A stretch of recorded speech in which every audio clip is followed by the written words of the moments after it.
नमस्कार, आप देख रहे हैं जन टीवी। मैं प्रीति शर्मा आपके साथ खबरों को विस्तार से भी जानेंगे, लेकिन शुरुआत करते हैं हेडलाइन के साथ।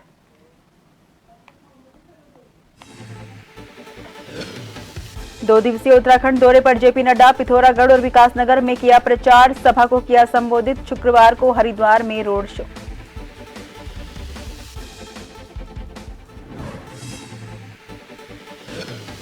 उपराष्ट्रपति जगदीप धनखड़ का उत्तराखंड दौरा। शुक्रवार को राष्ट्रीय प्रशासन अकादमी में आईएएस चरण 3 के समापन समारोह में रहेंगे मुख्य अतिथि। प्रशासन अलर्ट मोड पर। कांग्रेस नेता सुरजेवाला द्वारा हेमा मालिनी पर टिप्पणी का मामला। उत्तराखंड महिला मोर्चा ने कांग्रेस को खड़ा किया कटघरे में, कहा देश की महिलाओं से मांगे माफी।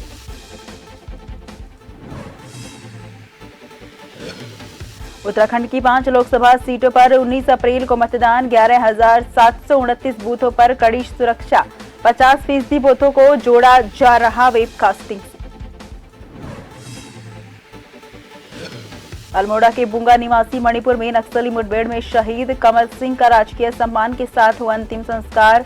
बेटे ने नम आंखों से दी विदाई। मंत्री रेखा आर्य रही मौजूद।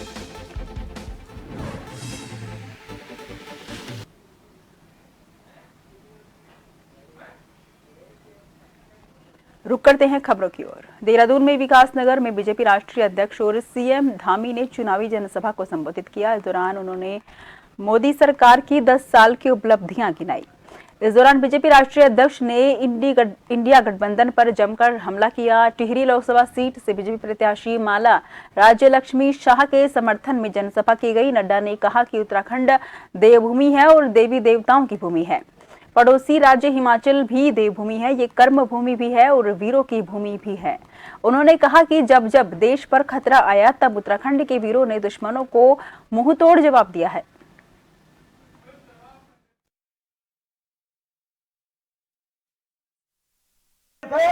तो प्रधानमंत्री मोदी जी के नेतृत्व में और उनके हाथों में सुरक्षा। देश अगर आगे बढ़ रहा है तो उनके नेतृत्व में आगे बढ़ रहा है। उत्तराखंड को प्यार जो दिया है वो नरेंद्र मोदी जी ने दिया है और उसको बखूबी पुष्कर धामी जी जमीन पर उतार रहे हैं, उसको पूरी ताकत से आगे बढ़ा रहे हैं। बोलिए, ये व्यवस्था आगे बढ़नी चाहिए कि नहीं बढ़नी चाहिए? जोर से बोलिए, ये व्यवस्था आगे बढ़नी चाहिए कि नहीं बढ़नी चाहिए? मेरे नौजवान, आप बोलो, बढ़नी चाहिए कि नहीं चाहिए? अजय टंडा को जिताना है कि नहीं जिताना है? अच्छे मार्जिन से जिताना है कि नहीं जिताना है? पुराना रिकॉर्ड तोड़ना है कि नहीं तोड़ना है? हमको आपने माननीय अध्यक्ष जी ने एक नारा दिया है कि अब की बार 400 पार। ये केवल एक नारा नहीं है, ये नए भारत की, एक विकसित भारत की और मोदी जी की गारंटी की चाबी है। उस चाबी को हम सब लोगों ने संभाल के रखना है। और उत्तराखंड की जो 5 लोकसभा सीटें हैं, भारतीय जनता पार्टी जीतने जा रही है। अब केवल प्रश्न यह है कि कौन सी सीट कितने वोटों से जीतने वाली है। भाइयों बहनों, कौन सी सीट का अंतर सबसे अधिक होने वाला है, यह प्रश्न है लोगों के बीच में और पूरे देश में। 2 दिवसीय उत्तराखंड दौरे पर पहुंचे बीजेपी के राष्ट्रीय अध्यक्ष जेपी नड्डा पिथौरागढ़ और विकासनगर में चुनावी रैली के बाद देहरादून पहुंचे, जहां बीजेपी के कार्यकर्ताओं ने राष्ट्रीय अध्यक्ष का जोरदार स्वागत किया। बता दें कि राष्ट्रीय अध्यक्ष की अध्यक्षता में टिहरी लोकसभा कोर कमेटी की बैठक हुई, जिसमें टिहरी लोकसभा के चुनाव से संबंधित पदाधिकारी के साथ राष्ट्रीय अध्यक्ष संवाद करेंगे और जीत का मूल मंत्र दिया। वहीं इस बैठक में मुख्यमंत्री पुष्कर सिंह धामी, कैबिनेट मंत्री गणेश जोशी और धन सिंह रावत, बीजेपी प्रदेश अध्यक्ष महेंद्र भट्ट समेत बीजेपी संगठन के कई वरिष्ठ नेता मौजूद रहे। उत्तराखंड सरकार के कैबिनेट मंत्री धन सिंह रावत का कहना है कि राष्ट्रीय अध्यक्ष जेपी नड्डा ने सभी कार्यकर्ताओं को उत्तराखंड के सभी बूथों पर जीत हासिल करने का टास्क दिया है, जिसे बीजेपी पूरा करेगी।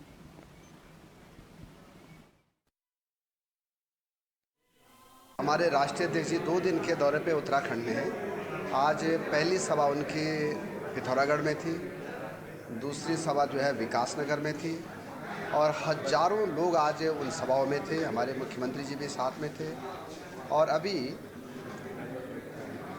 हमारी जो टिहरी लोकसभा है उसकी कोर ग्रुप की बैठक हमारे राष्ट्रीय अध्यक्ष जी ले रहे हैं। कल हरिद्वार में उनका रोड शो है और फिर हरिद्वार लोकसभा के जो हमारे त्रिदेव हैं, हमारे बूथ के अध्यक्ष हैं, बूथ के संयोजक हैं और बूथ के बेले हैं, इन सब लोगों का एक बड़ा कार्यक्रम हरिद्वार में है। बीजेपी के राष्ट्रीय अध्यक्ष जगत प्रकाश नड्डा के पिथौरागढ़ पहुंचे, जहां बीजेपी के कार्यकर्ताओं ने ढोल नगाड़े फूल मालाओं के साथ जोरदार स्वागत किया। इस दौरान पिथौरागढ़ के ऐतिहासिक खेल मैदान देव सिंह फील्ड में हजारों लोगों को संबोधित किया और कहा कि मोदी सरकार ने ऐतिहासिक कार्य किए हैं, उसी का परिणाम है कि जनता भी मोदी का परिवार कह रही है।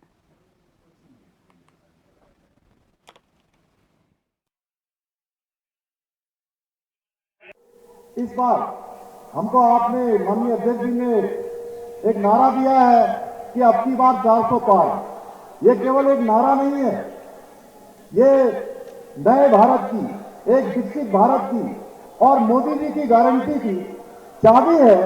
उस चाबी को हम सब लोगों ने संभाल के रखना है। और उत्तराखंड की जो 5 लोकसभा सीटें हैं, भारतीय जनता पार्टी जीतने जा रही है। डीएमके का एक एमपी है, वो कहता है कि हम तमिलनाडु को एक सेपरेट नेशन बना देंगे। बताइए, वीर भूमि के सबूतों ऐसे लोगों को आगे आने देना है क्या? मित्रों, आप लोग एक बात बड़े स्पष्ट दृष्टि से समझ लीजिए, देश सुरक्षित है तो प्रधानमंत्री मोदी जी के नेतृत्व में और उनके हाथों में सुरक्षित है। देश अगर आगे बढ़ रहा है तो उनके नेतृत्व में आगे बढ़ रहा है।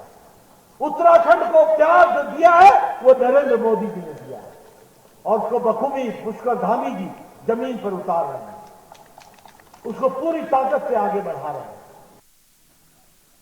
बीजेपी के राष्ट्रीय अध्यक्ष जेपी नड्डा 5 अप्रैल को हरिद्वार पहुंचेंगे और बीजेपी उम्मीदवार त्रिवेंद्र सिंह रावत के लिए चुनाव प्रचार करेंगे। जेपी नड्डा हरिद्वार के आर्यनगर चौक से ऋषिकुल मैदान तक रोड शो निकालेंगे और ऋषिकुल मैदान में ही विशाल जनसभा को भी संबोधित करेंगे। वे जूना अखाड़े में मायादेवी मंदिर में पूजा अर्चना के साथ ही साधु संतों के साथ संवाद करेंगे।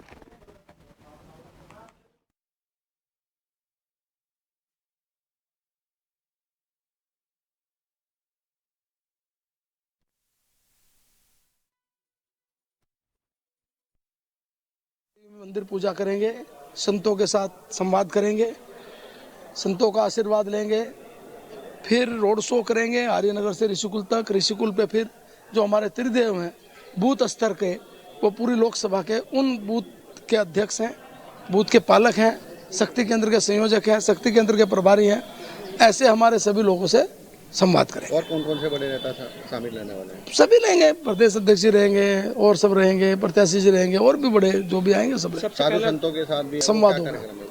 साधु संतों से निवेदन करेंगे, आशीर्वाद मांगेंगे, संवाद करेंगे, बातचीत करेंगे, सरकार के बारे में बताएंगे, मोदी जी के नीतियां सब बताएंगे, उनका सहयोग मांगेंगे, आशीर्वाद मांगेंगे। वही ऐसा है कि मेन कार्यक्रम जो है गौरी गणेश, माया देवी अधिष्ठाता देवी है, देवी का पूजन पाठ, भैरव जी का पूजन पाठ और अनेक प्रकार के देवी देवताओं का, भागीरथी गंगा महारानी, दक्ष भगवान, तमाम देवी देवताएं के जो हरिद्वार के प्रमुख हैं वो माता जी के साथ उनका पूजन होगा। और उसके बाद जितने भी है तमाम, हरिद्वार का अर्थ है भगवान का गेट, द्वार, और द्वार से भी पूजन होता है, तो समझिए सारा उत्तराखंड का पूजन भी होगा। और उसके बाद साधु संतों से वो आशीर्वाद लेंगे, राष्ट्र के लिए, विश्व मानव कल्याण के लिए अनेक प्रकार का संतों का उनको साथ आशीर्वाद। 5 अप्रैल को भारत के उपराष्ट्रपति जगदीप धनखड़ उत्तराखंड दौरे पर हैं। जानकारी के मुताबिक अपने 1 दिवसीय दौरे के दौरान धनखड़ मसूरी स्थित लाल बहादुर शास्त्री राष्ट्रीय प्रशासन अकादमी में IAS चरण 3 के समापन समारोह में मुख्य अतिथि होंगे। इस दौरान वो वहां संकाय सदस्यों के साथ बातचीत भी करेंगे।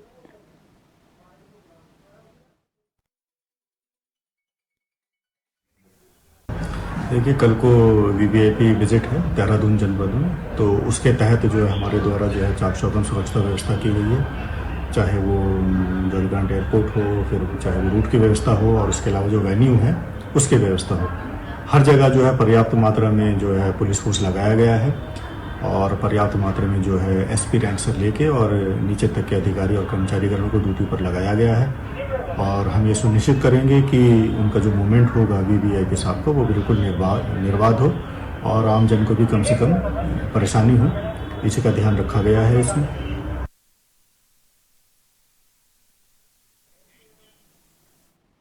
बीजेपी की महिला नेताओं और अन्य महिलाओं को लेकर कांग्रेस के नेताओं की टिप्पणी पर उत्तराखंड बीजेपी महिला मोर्चा ने कांग्रेस को कटघरे में खड़ा कर दिया।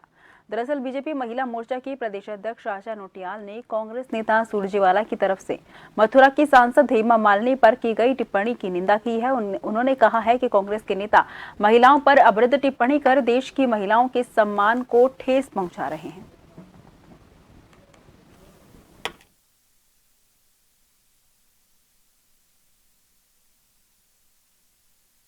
31 मार्च को रणजीत सुरजेवाला जो कांग्रेस पार्टी के प्रवक्ता हैं और कांग्रेस के वरिष्ठ नेता हैं, उनके द्वारा भारतीय जनता पार्टी की वरिष्ठ नेत्री और मथुरा से जो हमारा धार्मिक स्थल भी है और अगर हम कहें तो राधा रानी का क्षेत्र भी वो माना जाता है, उस क्षेत्र में जो हमारी प्रत्याशी हेमा मालिनी जी चुनाव लड़ रही हैं, उनके प्रति जिस तरह की अभद्र टिप्पणी सुरजेवाला जी ने की है, हम उनकी घोर निंदा करते हैं।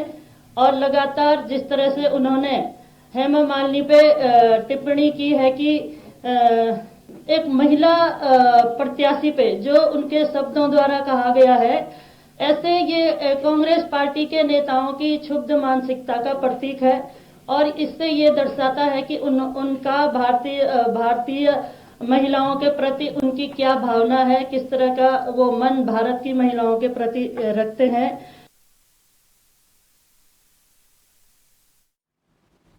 खबरों का सिलसिला जारी रहेगा, फिलहाल लेते हैं छोटा सा ब्रेक।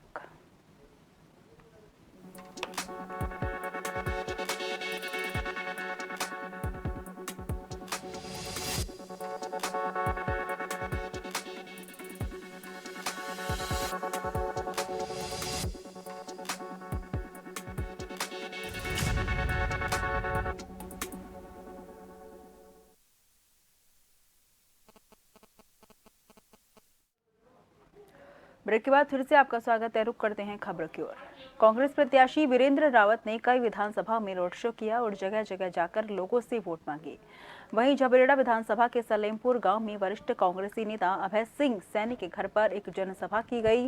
इस दौरान वीरेंद्र रावत ने कहा कि जो भी विकास हुआ है वो सिर्फ कांग्रेस के कार्यकाल में हुआ है।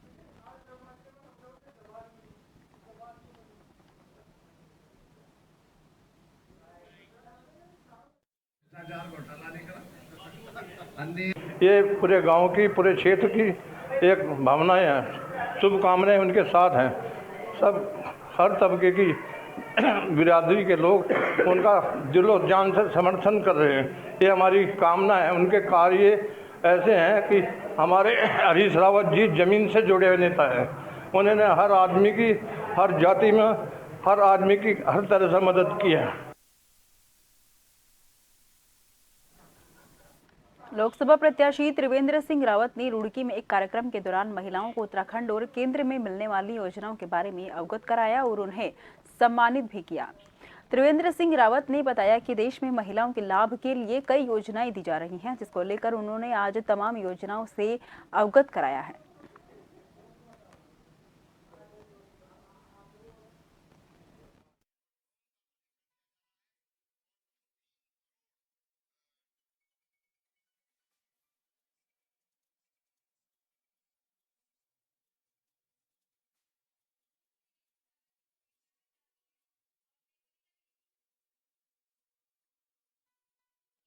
कलयुग के बाद सतयुग, त्रेता, द्वापर एक व्यवस्था है, चलती है। ये स्वाभाविक प्रक्रिया है, इसे कोई रोक नहीं सकता। ये युग परिवर्तन का समय है। अब हम कलयुग से सतयुग की तरफ जा रहे हैं और जो उसके लिए स्वाभाविक परिवर्तन है वो हो रहे हैं। और सबसे बड़ी बात यह है कि जो कल की अवतरण की परिभाषा है, जो कलयुग के अवतार देवता होंगे, वो व्यक्ति नहीं होगा, वो समूह होगा। तो आज जनता जनार्दन जो समूह है वो अपना नेतृत्व जो चुन रही है वो ईश्वर का आदेश है। और आज उसी के कारण से आज देश में जो परिवर्तन दिख रहे हैं, ये देवभूमि है भारतवर्ष। यहाँ से सारी दुनिया में हमेशा धर्म का प्रचार हुआ है, सारी दुनिया में ज्ञान और विज्ञान गया है। आज फिर से भारत विश्व गुरु बनने की तरफ है और इसलिए देश ने मन बना लिया है, एक बार फिर मोदी सरकार, अब की बार 400 बार और हरिद्वार 5 लाख पार। निश्चित रूप से अभूतपूर्व परिणाम आने वाले हैं। प्रदेश में जहां लोकसभा चुनाव का बिगुल बज चुका है और प्रथम चरण में ही प्रदेश की सभी 5 लोकसभा सीटों पर मतदान होना है। सभी राजनीतिक दल जहां अपने अपने पक्ष में मतदाताओं को करने के लिए जी तोड़ मेहनत कर रहे हैं, तो वहीं प्रशासन द्वारा भी मतदाताओं को जागरूक करने के लिए तमाम तरह के कार्यक्रम आयोजित किए जा रहे हैं।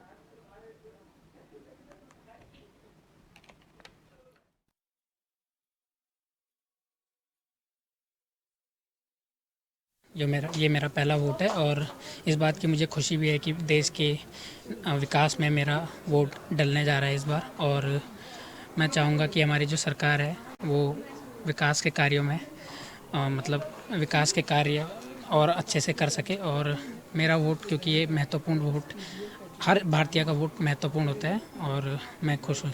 लोकसभा चुनाव में आप युवा हैं, युवाओं की तरफ से किन मुद्दों को आधार बना के, किन मुद्दों को लेकर के आप अपना प्रतिनिधि चुनेंगे?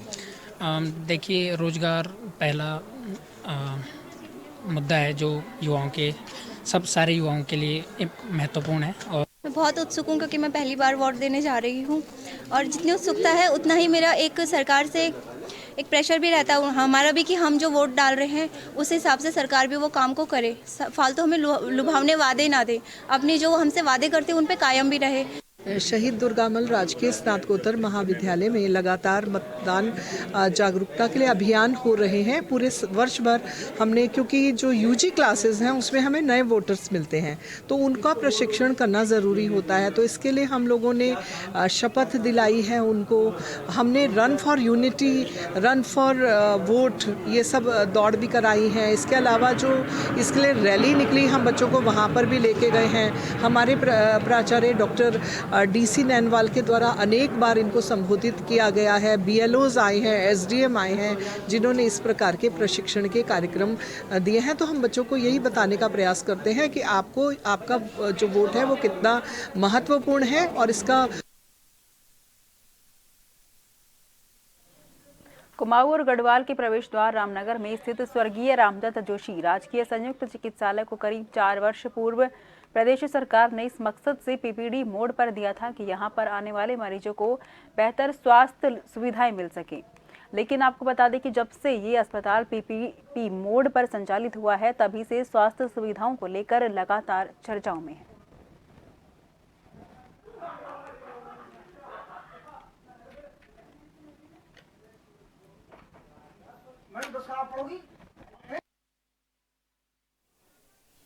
सितंबर तक तो अभी PP मोड में है, जुलाई सितंबर तक। उसके बाद क्योंकि ये योजना जो थी ख़त्म हो चुकी है PP मोड वाली, जब स्टेट सेक्टर ने पैसा देना है, जब राज्य सरकार ने पैसा देना है तो हम लोगों ने कहा कि भाई जब राज्य पैसा दे रही है तो क्यों नहीं अपने डॉक्टरों को, अपने जो हॉस्पिटल सरकारी उनका अपने डॉक्टर रखे जाएँ।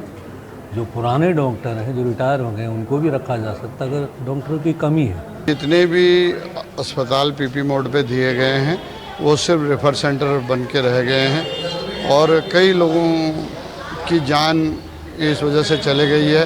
पिछले महीने में एक रेनोविस्ट जो है बैजरो अस्पताल से रेफर होकर के रामनगर आई, रामनगर से रेफर होकर हल्द्वानी भेज दी गई। रास्ते में उसने दम तोड़ दिया जिसमें जच्चा बच्चा दोनों मर गए। उसी तरह से कई सारे केस अगर गिनाए जाएं तो सरकार ने ये जघन्य अपराध किया है इन अस्पतालों को PP मोड के दे करके।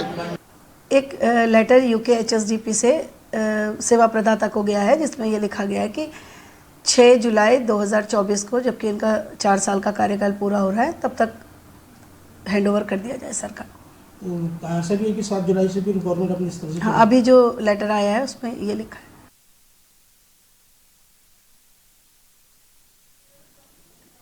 उत्तराखंड की 5 लोकसभा सीटों पर शांतिपूर्ण मतदान करने के लिए प्रदेश के सभी 11,729 बूथ पर सुरक्षा व्यवस्था कड़ी की जा रही है। इसके साथ ही करीब 50% बूथों को वेबकास्टिंग से जोड़ा जा रहा है, जिसके लिए वेबकास्टिंग टीम भी बना दी गई है।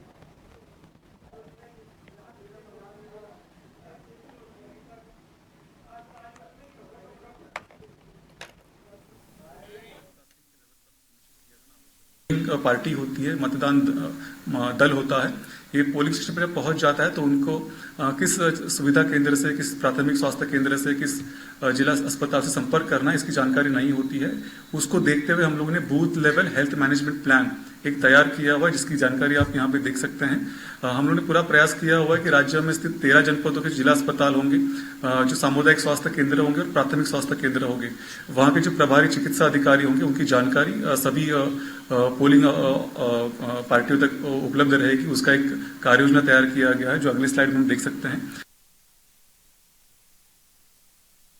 अल्मोड़ा जिले के सोमेश्वर तहसील के चनोदा बूंगा निवासी कमल सिंह भाकुनी ड्यूटी के दौरान मणिपुर में शहीद हो गए। नक्सली मुठभेड़ में अपने अदम्य साहस के साथ मातृभूमि की रक्षा के लिए वीरगति को प्राप्त होने वाले 16 कुमाऊं रेजिमेंट में कार्यरत कमल सिंह भाकुनी का अंतिम संस्कार लकड़ी पड़ाव घाट पर पूरे राजकीय सम्मान के साथ किया गया।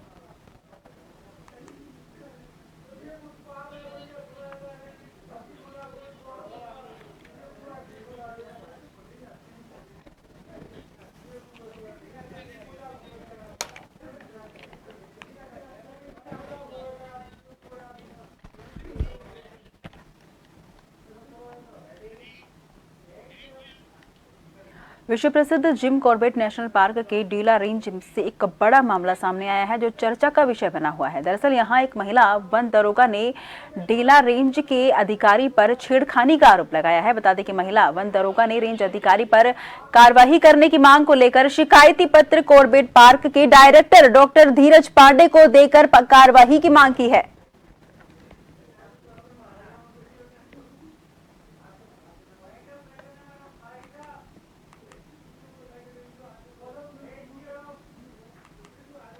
फिलहाल के लिए दीजिए इजाजत, देखते रहिए जन टीवी। नमस्कार।